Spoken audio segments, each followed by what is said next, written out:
was a mild one, with very few below 0 days.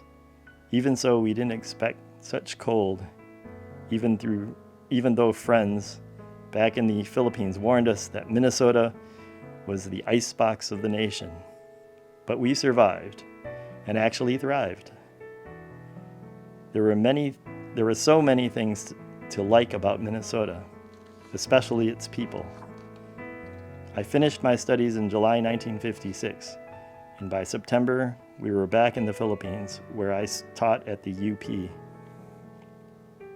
However, we stayed only a year and came back to Minnesota in 1957.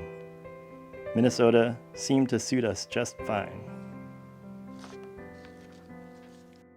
Kind of the resurgence from the 40s to the 50s. Like Gian was saying, back in 44, there was only 2 students of Filipino descent, and then we jumped to 1958, and there's 50. What a huge change in just all of that. Going into that, I actually wanted to read a little excerpt from Lily Lee Ciciro's presidential report from October 6th in 1958. She was the current president at the time. Greetings to all of you and to the new arrivals, welcome. As it enters another school year, the Filipino Minnesotan Association looks backward with pride and forward with confidence. Last year, there were 41 graduate students and 3 staff members from the Philippines at the University of Minnesota. Aware of the advantages of a united Filipino group on campus, we set out and met to form such an organization on November 16, 1957. A committee of 5 under the chairmanship of attorney Panfilo Enojas of Central Philippine College, Iloilo City, drafted our constitution and bylaws. There were 44 charter members.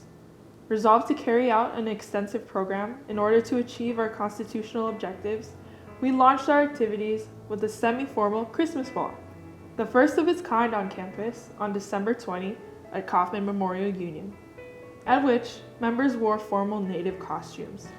This dance was held jointly with the Phil Minnesotan Club, a group of all Filipino trainees in the Twin Cities. Our major activity was the Pistang Pilipino, which was held at the St. Paul Campus Union Lounges on April 26th. Featured were a Filipino dinner and a variety of entertainment. Again, we got publicity in the Minnesota Daily International newsletter and the Philippines Free Press.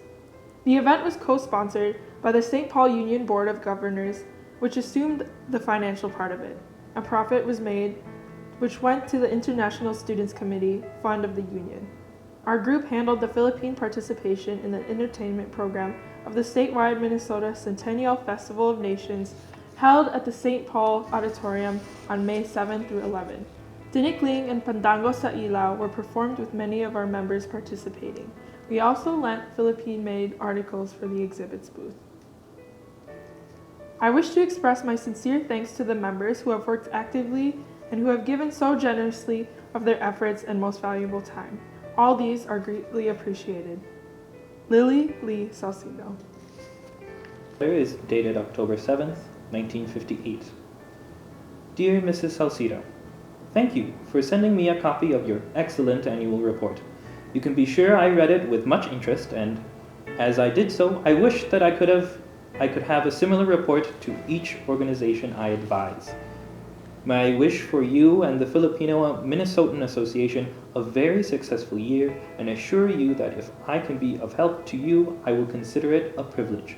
Sincerely yours, James H. Reeves, Student Activities Advisor. I can talk a little bit about how Dr. Dalvis, he was one of the first, after that phase out of the Philippine Stones and back into the 1950s, he was one of the first Filipinos who were at the University of Minnesota, and I believe he was a graduate student at the time, and him and Lily Cicero, they kind of resurged and rebranded, I suppose, the new Philippine Student Association of the time. Yeah, and they even mentioned in here, summertime did not find us inactive, although many members had already left for home or other places for vacation. A lakeside picnic in Wayzata, complete with chuck wagon and all, was enjoyed on July 19.